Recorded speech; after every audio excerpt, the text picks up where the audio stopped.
जय हिंद फ्रेंड्स। मैं हूं सुभनीत कुमार और आज हम इंडियन ज्योग्राफी सीरीज स्टार्ट करने वाले हैं, जिसका आज क्लास फर्स्ट होगी है ना। इस क्लास में हम जानेंगे कि भारत की स्थिति एवं विस्तार, यानी कि ग्लोब में भारत की स्थिति एवं विस्तार। तो बने रहिएगा हमारे साथ और एंजॉय के साथ स्टडी करते हैं। तो स्टार्ट करते हैं कि आज भारत की स्थिति एवं विस्तार इन ऑन ग्लोब है ना। तो सबसे पहले हेडिंग डाल देते हैं क्या कि ग्लोब में भारत की स्थिति एवं विस्तार।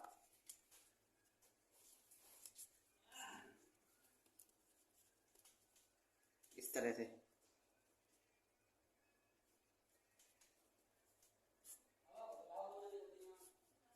ग्लोब में या ग्लोब पर भारत की स्थिति एवं विस्तार।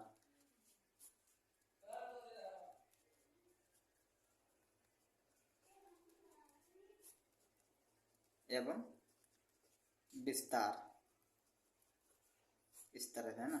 और इंग्लिश की बात करेंगे तो इस तरह से है ना। तो सिचुएटेड सिचुएटेड एंड एक्सपेंशन या situation and expansion of India on globe, इस तरह से है ना। तो ये हमारी आज की हेडिंग हो गई है। एकदम बिल्कुल विस्तार से पढ़ेंगे और एंजॉय के साथ पढ़ेंगे, कोई टेंशन और तनाव नहीं लेंगे है ना। बिल्कुल बेसिक से स्टार्ट करते हैं। तो हम सबसे पहले एक ग्लोब बना लेते हैं। क्या बना लेते हैं? ग्लोब है ना, जिसमें हम जानेंगे भारत की स्थिति एवं विस्तार। इस तरह से ये एक छोटा सा ग्लोब बना लेते हैं इस तरह से। और इसके मध्य से एक ये लाइन गुजरती है 0 डिग्री। कितनी? 0 डिग्री, जिसे क्या बोलते हैं? भूमध्य रेखा या विषुवत रेखा। विषुवत रेखा इस तरह से है ना। ये अक्षांश रेखा है ना। और इसके अगर एक ये देशांतर रेखा है, आपको बता दें क्या है देशांतर रेखा। ये नॉर्थ है यानी कि उत्तर, और ये साउथ, ये देशांतर रेखा। और आपको थोड़ा सा और बता दें कि जो विषुवत वृत्त है, इसके ऊपर यानी कि उत्तरी गोलार्ध में एक रेखा इस तरह से गुजरती है। किस तरह से? इस तरह से है ना, जिसे बोलते हैं कर्क रेखा। क्या बोलते हैं? कर्क रेखा। ये कितनी होती है? ये 23.5 डिग्री नॉर्थ है ना। 23.5 डिग्री नॉर्थ होती है ये वाली रेखा। और अब इसमें जानेंगे भारत की स्थिति एवं विस्तार। तो भारत कहाँ स्थित है? तो भारत कर्क रेखा पर इस तरह से यहाँ है। भारत का थोड़ा सा छोटा सा नक्शा बना लेते हैं इसको समझने के लिए। इस तरह से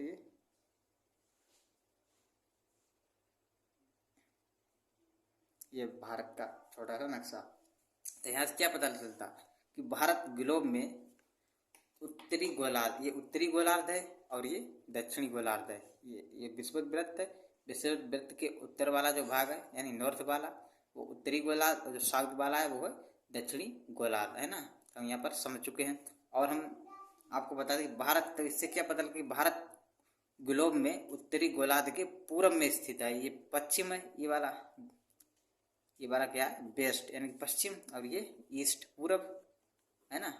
पूर्व और ये पश्चिम इस तरह से। ये देशांतर रेखा है। देशांतर रेखा की इस साइड वाला पार्ट जो है भाग है पश्चिम है यानी वेस्ट। इस साइड वाला जो पूर्व वाला वो है पूर्व है। तो यहाँ पर हम समझ गए। अब जानते हैं कि भारत कहाँ है। तो भारत ग्लोब में उत्तरी गोलार्ध के पूर्व में स्थित है। कहाँ? पूर्व में स्थित है। और सबसे पहले एक लाइन तो यही लिखते हैं। तो भारत ग्लोब में, भारत ग्लोब में क्या स्थित? उत्तरी गोलार्ध के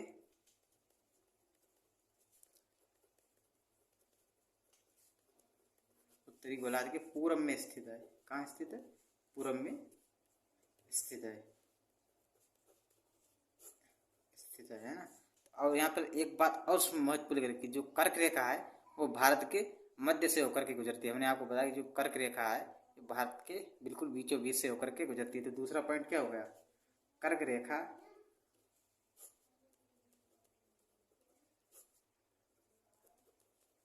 भारत के मध्य से होकर के गुजरती है। कहाँ से?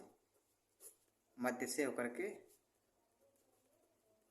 होकर गुजरती है। गुजरती है ना। अब नया हेडिंग डालते, क्या डालते कि भारत का अक्षांशीय एवं देशांतरीय विस्तार। तो हेडिंग डालने क्या डालें, भारत का अक्षांशीय एवं देशांतरीय विस्तार।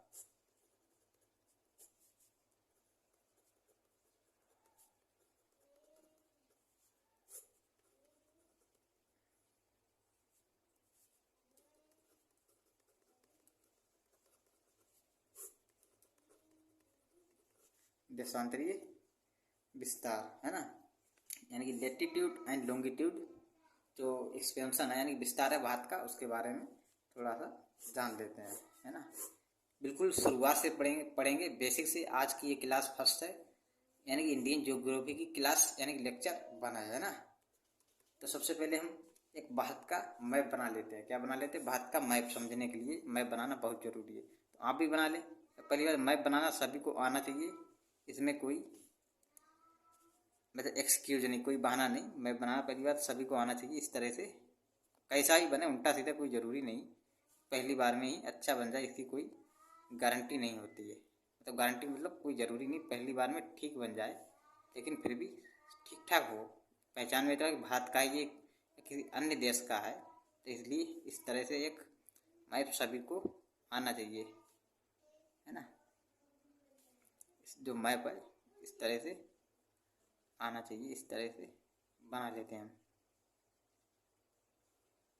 जो भी है जैसा ही बने फर्स्ट टाइम में इस तरह से आना चाहिए सभी को। और ये बन गया हमारा भारत का मैप, है ना। तो इसमें हम जानेंगे भारत का अक्षांशीय एवं देशांतरीय विस्तार। और तो भारत का अगर देशांतरीय यानी कि ये है एक 0 डिग्री क्या है, विषुवत रेखा।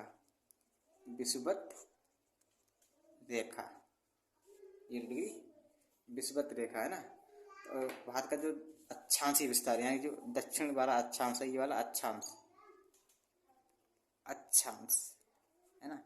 तो भारत का जो मुख्य भूमि दक्षिण बिंदु कितना है, 8 डिग्री 4 मिनट। 8 डिग्री 4 मिनट कहाँ है ये कन्याकुमारी है ना। और क्या है, केप कमोरिन।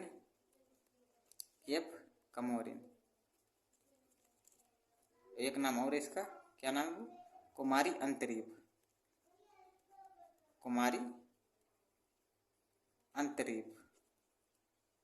है ना। कुमारी अंतरीप सबको बढ़िया से एकदम दिख रहा होगा, है ना। और इसी तरह से यहाँ पर है अंडमान निकोबार द्वीप समूह, ये वाला है ना, ये अंडमान निकोबार। तो भारत का ये मतलब मुख्य भूमि दक्षिण बिंदु जो कितना 8 डिग्री 4 मिनट है। और जो दक्षिणतम बिंदु है ये वाला, ये कितना है, ये है 6 डिग्री और 45 मिनट। कितना, 45 मिनट। यानी कि अक्षांशीय विस्तार दक्षिणतम बिंदु है। फिर कौन सा, दक्षिण बिंदु। और ये मुख्य भूमि है, कौन सी है, मुख्य भूमि। यहाँ पर लिख लें मुख्य भूमि, मुख्य। और ये दक्षिणतम बिंदु कहाँ पर है, ये इसे बोलते हैं इंदिरा पॉइंट। इंदिरा पॉइंट है ना, इंदिरा पॉइंट। इसे पार्सल पॉइंट भी बोलते हैं, पिगमिलियन पॉइंट भी बोलते हैं ना। पार्सल पॉइंट और पिगमिलियन पॉइंट। ये कहाँ है, अंडमान निकोबार द्वीप समूह है ना। तो ये हो गया बात की जो मुख्य भूमि दक्षिण बिंदु। इसी तरह से उत्तरतम बिंदु की बात करें ये वाला, तो ये कितना है, ये कहाँ, ये इंदिरा कॉल है, कितना 37 डिग्री 6 मिनट। अक्षांशीय विस्तार क्या है, अक्षांशीय विस्तार है ना, ये वाला। और कहाँ, ये नॉर्थ है, उत्तर में है ना। तो क्या इसे क्या बोले, इंदिरा कॉल। इंदिरा कहाँ, ये इंदिरा कॉल। तो भारत का जो अक्षांशीय विस्तार क्या है, भारत का अक्षांशीय विस्तार। तो यहाँ पर डालें भारत का अक्षांशीय विस्तार है ना। मुख्य भूमि मुख्य भूमि दक्षिण बिंदु, दक्षिण बिंदु कितना है 8 डिग्री 4 मिनट, 8 डिग्री 4 मिनट। कहाँ ये कन्याकुमारी, कन्याकुमारी। आप लिखते रहें सभी, केप कमोरिन, इसे केप कमोरिन भी बनते हैं, कमोरिन और कुमारी अंतरीप, अंतरीप इस तरह से। इसके ये 3 नाम हो गए। नाम याद रखना बहुत जरूरी है, नाम बदल बदल के पूछे जाते हैं।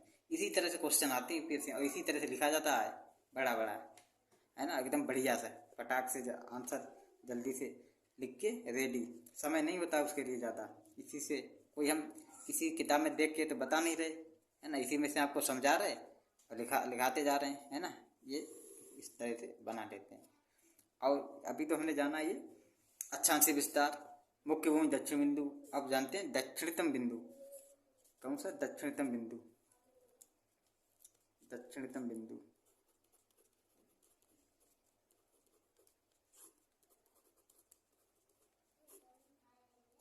कितना है ये दक्षिणतम बिंदु जो है,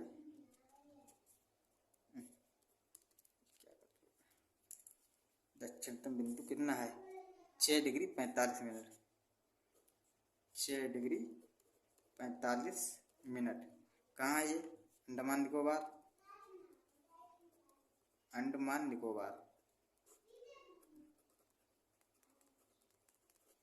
अंडमान निकोबार, है ना। इसे क्या क्या बोलते हैं, इसे इंदिरा पॉइंट बोलते हैं, क्या बोलते हैं इंदिरा पॉइंट, कोई ना कोई रीजन जरूर है, इसलिए वो बात को बताएं। और इसे पार्सल पॉइंट भी बोलते हैं, क्या बोलते हैं पार्सल पॉइंट, इस तरह से।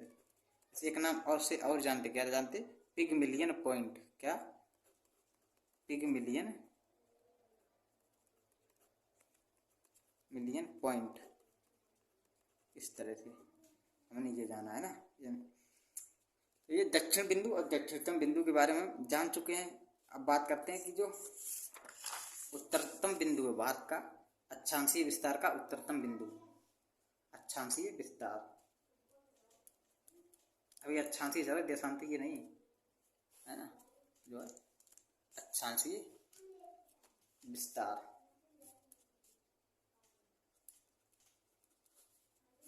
अक्षांशीय विस्तार, है ना। तो क्या उत्तरतम बिंदु, उत्तरतम बिंदु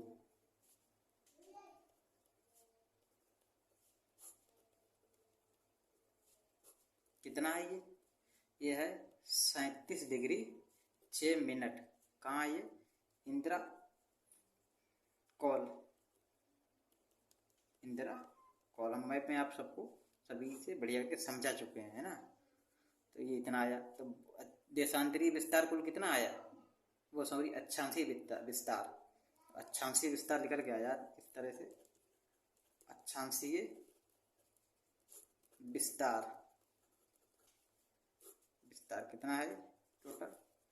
तो दक्षिण भारत मुख्य भूमि दक्षिण बिंदु कितना आया निकल के, अगर देखा जाए दक्षिण बिंदु जो आया 8 डिग्री 4 मिनट, और जो उत्तरतम बिंदु वो कितना 37 डिग्री 6 मिनट। हाँ, तो पूरा टोटल निकालें तो कितना आएगा, तो टोटल निकालेंगे तो जो 37 डिग्री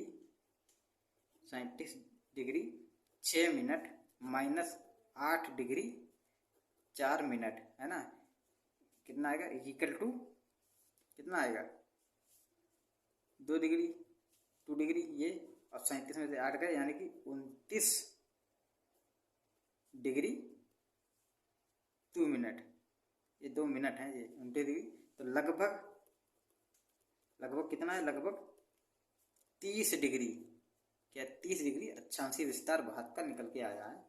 अब देशांतरीय विस्तार के बारे में बात कर लेते हैं, किसके बारे में, देशांतरीय विस्तार, देशांतरीय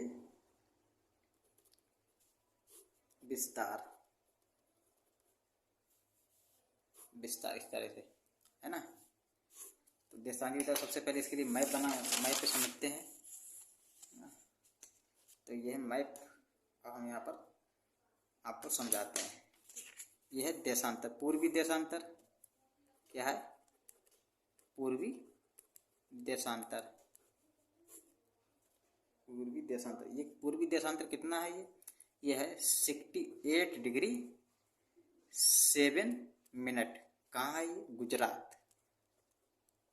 गुजरात है ना? कहाँ ये? गुजरात। और इसे क्या बोलते हैं? इसे बोलते हैं गौर माता। एक नाम से गौर माता। क्या? गौर माता। एक नाम और है सर क्रीक। ये सभी नाम बहुत ही इम्पोर्टेंट है सर क्रीक। और इसे अगर और नाम की बात करें तो इसे बोलते हैं नारायण सरोवर। नारायण सरोवर। अभी हम ये सब लिखा देंगे, है ना? ये पूर्वी देशांतर। और इसी तरह से ये इस पूर्वी देशांतर की बात करें, ये कितना है पूर्वी देशांतर? पूर्वी देशांतर, है ना? ये है। तो हम आपको बता दें पूर्वी देशांतर 68 डिग्री 7 मिनट यानी 68 डिग्री 7 मिनट पूर्वी देशांतर है। और जो गुजरात के गौर माता सरगिरी या नारायण सरोवर इसे नाम बोलते हैं। जो पूर्वी देशांतर है वो कितना है? वो 97 डिग्री और 25 मिनट यानी 97 डिग्री 25 मिनट पूर्वी देशांतर। कहाँ है ये अरुणाचल प्रदेश। अरुणाचल प्रदेश के किबथू, एक किबथू जगह है वहाँ है। कहाँ? किबथू। इस तरह से, है ना? अगर इसका इस तरह से निकालें, ये वाला पार्ट होगा यहाँ वाला, है ना? तो ये समझ गए। तो आइए अब चलते हैं करके यहाँ पर। जो देशांतरी विस्तार वो कितना आया? पूर्वी देशांतर की अगर बात करें हम, किसकी? पूर्वी देशांतर जो आएगा हमारा निकल के कितना आएगा यहाँ पर? पूर्वी देशांतर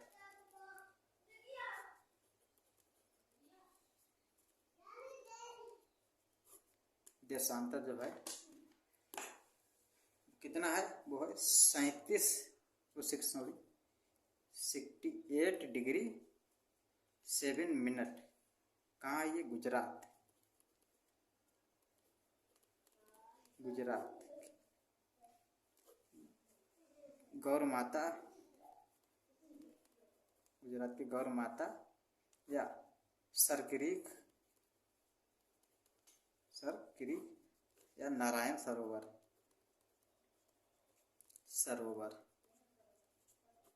इस तरह से, है ना? ये हमने जान लिया। और इसी तरह से पूर्वी देशांतर कौन सा है? पूर्वी देशांतर, है ना? पूर्वी देशांतर इस तरह से, पूर्वी देशांतर कौन सा वाला? वो कितना है? 97 डिग्री 25 मिनट। कहाँ है ये अरुणाचल प्रदेश। अरुणाचल प्रदेश, अरुणाचल प्रदेश में है ना? एक जगह है किबथू वहाँ पर। तो इसका देशांतरीय विस्तार कितना आएगा कुल टोटल? देशांतरीय विस्तार,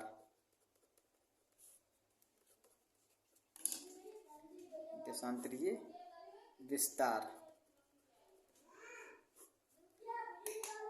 तो देखते हैं कि 97 डिग्री 25 मिनट माइनस 68 डिग्री और 7 मिनट इक्वल टू कितना आएगा ना? 25 माइनस 7 यानी कि 18 मिनट और 97 माइनस 68 कितना आएगा? 29 डिग्री। तो इसका कितना आया? 29 डिग्री 18 मिनट यानी कि लगभग 30 डिग्री। यानी कि जो देशांत भारत का अक्षांशीय और देशांतरीय विस्तार है वो 30 डिग्री आया। यानी कि जो देशांतरीय विस्तार वो 30 डिग्री और जो अक्षांशीय विस्तार जो निकल के आया भारत का, कौन सा? अक्षांशीय विस्तार, वो भी कितना आया? 30 डिग्री निकल के आया। कितना आया? 30 डिग्री। यहाँ पर ये लिखा है 30 डिग्री, है ना।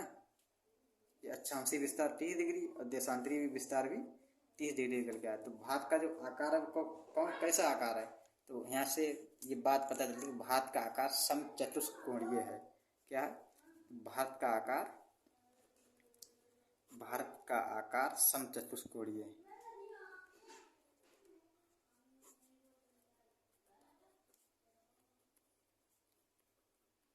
समचतुष्कोणीय है, कोणीय। हमने ये बात जान ली है ना। अब थोड़ा सा और जान लेते हैं। क्या जान लेते हैं यहाँ से, और इस तरह से, है ना। यहाँ से जानेंगे दो देशांतर रेखाओं के मध्य की दूरी और दो अक्षांश रेखाओं के मध्य की दूरी। हम आपको एक चैप्टर बता चुके होंगे, अक्षांशीय एवं देशांतरीय, लॉन्गिट्यूड एवं लैटिट्यूड, जो एक चैप्टर हमने बनाया, उसमें आप जाकर के ये सब देख लें। यहाँ पर थोड़ा बहुत हम आपको बता रहे हैं अक्षांश और देशांतर क्या होते हैं, उसमें हमने आपको बता दिया विस्तार से, है ना। तो यहाँ पर लिखें, क्या लिखें कि दो अक्षांश रेखाओं के बीच की दूरी, दो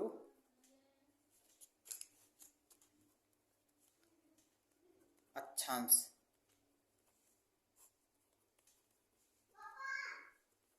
रेखाओं के बीच की दूरी, के बीच की दूरी, बीच या मध्य दूरी 111 कितनी 111 किलोमीटर होती है। हम पहले ही आपको बता चुके हैं 111 किलोमीटर होती है।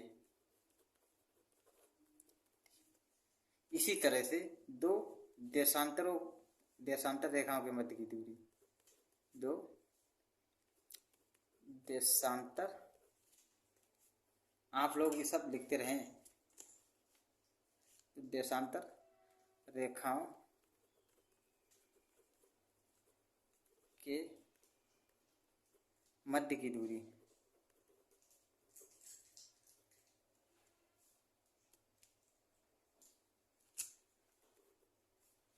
मध्य की दूरी 111 किलोमीटर होती है ना। लेकिन यहाँ पर एक नोट लिखेंगे। क्या लिखें? नोट में क्या लिखेंगे? दो देशांतर रेखाओं के मध्य की दूरी, दो देशांतर रेखाओं के मध्य की दूरी, मध्य की दूरी विषुवत रेखा पर, विषुवत वृत्त पर या विषुवत रेखा पर सर्वाधिक होगी। कितनी होगी? सर्वाधिक होगी। नोट जरूर ध्यान रखिए, हम बता चुके हैं पहले पिछली क्लास में आपको, सर्वाधिक होगी। लेकिन लेकिन विषुवत रेखा से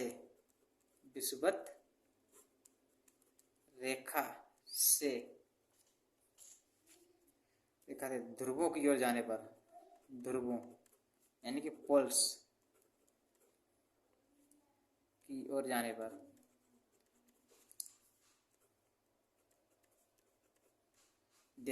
दो देशांतर रेखाओं के मध्य की दूरी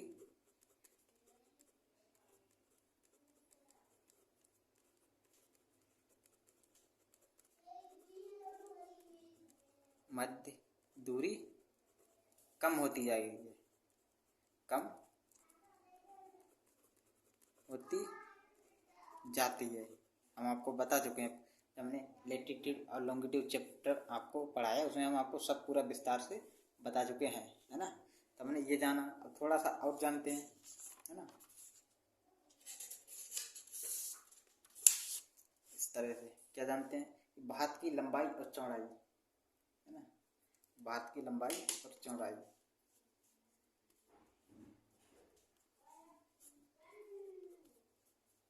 भारत की उत्तर से दक्षिण, पूर्व से पश्चिम लंबाई और चौड़ाई,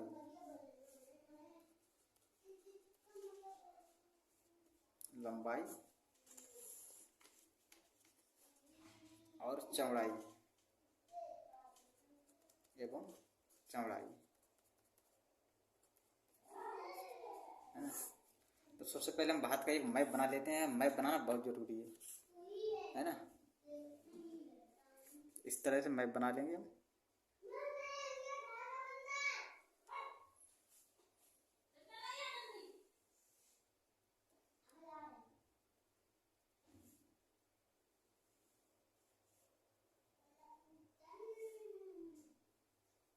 ये मैप बनाना इस तरह से सभी को आनी चाहिए, सभी को आना चाहिए। इस तरह से हम मैप बना लेते हैं। कैसा भी बने, कोई ज़रूरी नहीं पहली बार में अच्छा बन जाए, ऐसा भी नहीं है। इस तरह से एक मैप आना चाहिए सभी को बनाना।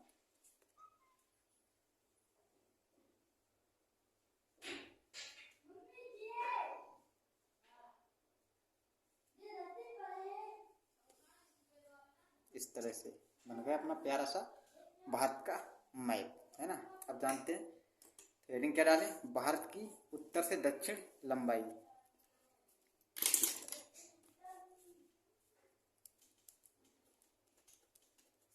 भारत की उत्तर से दक्षिण लंबाई। अभी लंबाई की बात कर रहे हैं सिर्फ, है ना। कौन सी उत्तर से दक्षिण लंबाई? ये वाली, ये वाली लंबाई, है ना। उत्तर से दक्षिण लंबाई कितनी आएगी लेकर के अभी हम आपको यहाँ पर करके दिखाते हैं। तो अभी हमने जो अक्षांशीय विस्तार कितना आया निकल के, अभी हमने आपको बताया कितना आया, 29 डिग्री 2 मिनट इंटू या गुणा 111 किलोमीटर। 111 किलोमीटर क्या हमने कहा कि दो देशांतरों के मध्य की दूरी 111 किलोमीटर होती है। तो 29 डिग्री 2 मिनट या गुणा 111 किलोमीटर से हम क्या कर देंगे, मल्टीप्लाई कर देंगे। तो जो भी निकल के आएगा वो हमारी उत्तर से दक्षिण भारत की लंबाई निकल के आ जाएगी, है ना। तो गुणा करके कितना आएगा आप करके देख लेना, है ना। 3214 किलोमीटर आएगी, इतना किलोमीटर, है ना। यानी कि भारत की उत्तर से दक्षिण लंबाई जो निकल के आएगी वो आएगी 3214 किलोमीटर। इस तरह से 3214 किलोमीटर निकल के आती है।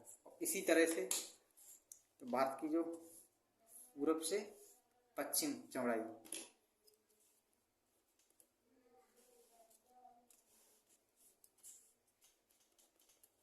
भारत की पूर्व से पश्चिम चौड़ाई,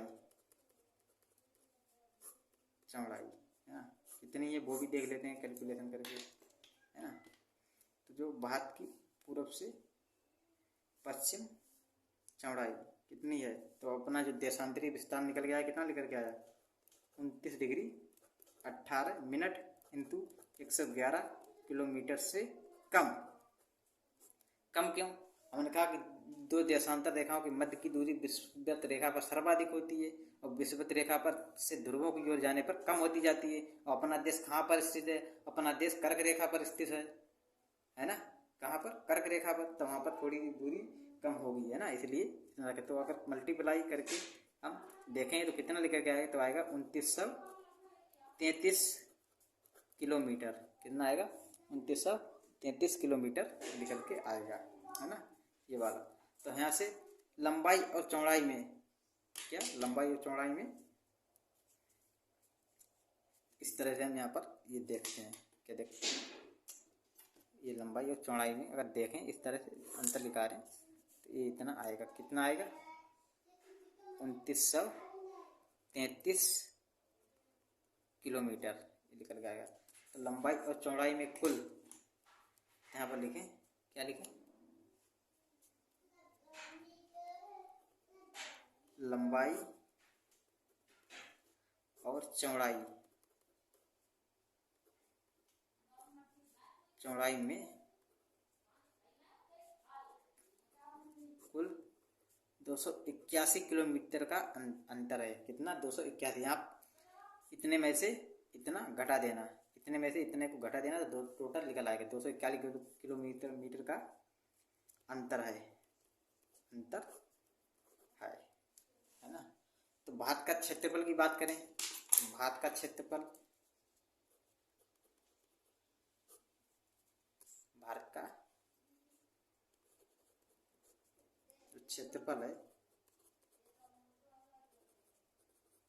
क्षेत्रफल वो कितना है, वो 32,00,000, लिखें आप 32,87,263 वर्ग किलोमीटर या वर्ग किलोमीटर।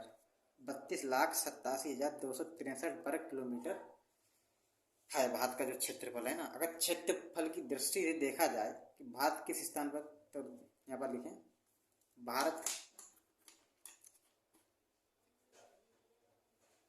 के विलुप्त पेन से लिखने, भारत विश्व में, भारत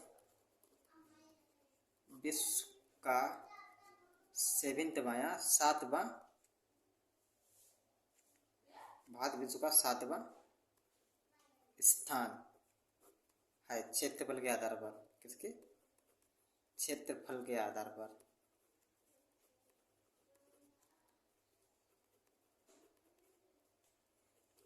फिर पहले पे कौन है? अगर भारत 7वें नंबर पे, फिर पहले पे कौन है ये भी जानना बहुत जरूरी है। तो लिखें, क्या लिखें? तो रूस, क्या लिखें यहाँ पर? लिखें रूस।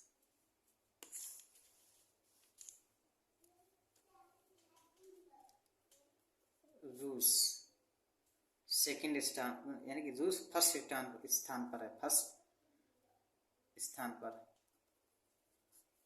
क्षेत्रफल में, क्षेत्रफल में। फिर सेकंड पे कौन है? सेकंड पे कनाडा, कनाडा सेकंड स्थान पर है, यानी सेकंड प्लेस पे। किसमें? क्षेत्रफल में, क्षेत्रफल में है ना। और थर्ड पे देखा जाए, थर्ड पे कौन है? चाइना यानी कि चीन किस पर है? थर्ड स्थान पर क्षेत्रफल में, है ना। अब फोर्थ पे कौन है? फोर्थ वो है चाइना। ये हो गया अमेरिका, अमेरिका भी तो है। अमेरिका किस पर है? फोर्थ स्थान पर क्षेत्रफल में। ये याद रखना बहुत जरूरी है, क्योंकि क्वेश्चन कहीं से भी आ सकते हैं। जब आप ग्लोबल वो इंडेक्स वगैरह पढ़ते हैं तो उसमें ये क्वेश्चन बहुत ही इंपॉर्टेंट बन जाते हैं, है ना। 5वें स्थान पर कौन है अगर देखा जाए, है तो वो ब्राजील। क्या है? ब्राजील, जिसकी राजधानी ब्राजीलिया है, स्थान पर क्षेत्रफल में, क्षेत्रफल में, है ना। और अगर 6 नंबर पर देखा जाए तो वो कौन है? वो है ऑस्ट्रेलिया, जिसकी राजधानी यानी कैपिटल क्या है? कैनबरा, है ना। इस तरह से।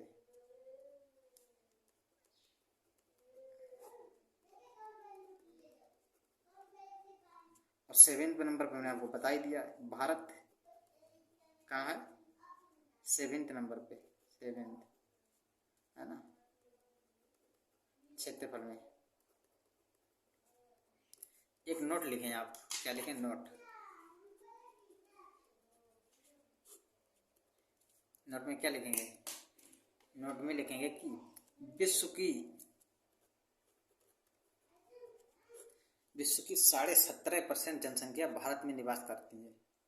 विश्व की 17.5% जनसंख्या कहाँ? भारत में निवास करती है।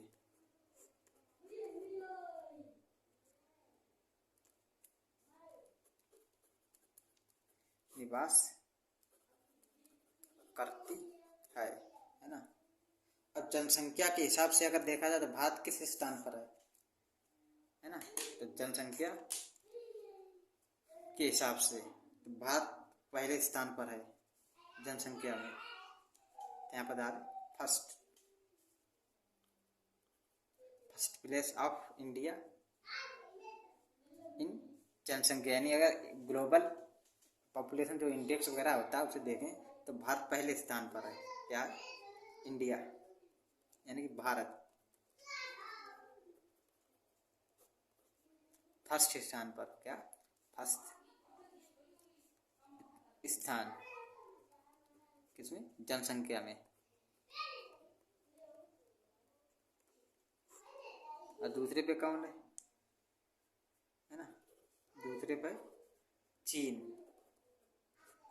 है ना, दूसरे पर चीन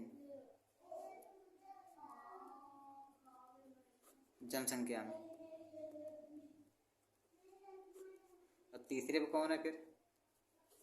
तीसरे पे अमेरिका। क्या है? अमेरिका है ना। बाकी यही सब इस तरह से देखेंगे। अगर फोर्थ भी देखें वो कौन है? फोर्थ पर इंडोनेशिया। क्या है? इंडोनेशिया। इंडोनेशिया है ना जनसंख्या में। फिफ्थ पर देखें तो वो है पाकिस्तान। पाकिस्तान है ना। तो आज की क्लास ज़्यादा लंबी ना हो जाए इसलिए हम इस क्लास को यहीं पर एंड करते हैं। तो आपको क्या करना, सेशन को लाइक करना, शेयर करना और सब्सक्राइब करना है ना। और कमेंट करके हमें बताना आपको ये आज की क्लास कैसी लगी। एक बार हम आपको फिर से दिखा देते हैं कि हमने आज क्या क्या पढ़ा है ना। तो सबसे पहले हम इसे देख लेते हैं। तो हमने जाना कि ग्लोब में भारत की स्थिति एवं विस्तार। तो हमने जाना इसमें भारत ग्लोब में उत्तरी गोलार्ध के पूर्व में स्थित है। कर्क रेखा भारत के मध्य से होकर के गुजरती है। और भारत का अक्षांशीय देशांतरीय विस्तार के बारे में हमने जाना, जो भी है ना, बड़ी अच्छे से जाना एकदम। और इससे आगे का क्या है, अक्षांशीय एवं देशांतरीय विस्तार, ये सब जाना बढ़िया से समझ में आए। अगर कोई बात समझ में ना आई हो तो आप कमेंट करके हमें बता देना, हम आपको दोबारा से उसे समझा देंगे, है ना। ये जाना। और हमने इसमें भारत की लंबाई और चौड़ाई में जाना कि भारत की पूर्व से पश्चिम लंबाई और चौड़ाई इस तरह से जाना बड़ी, है ना। और कुछ बेसिक चीज़ें भी जानेंगे। आज की हमारी इंडियन जियोग्राफी की पहली क्लास है ना। भारत के भूगोल की क्लास फर्स्ट है ना। तो मिलते हैं कोई वीडियो बेहतर क्लास में, तब तक के लिए धन्यवाद।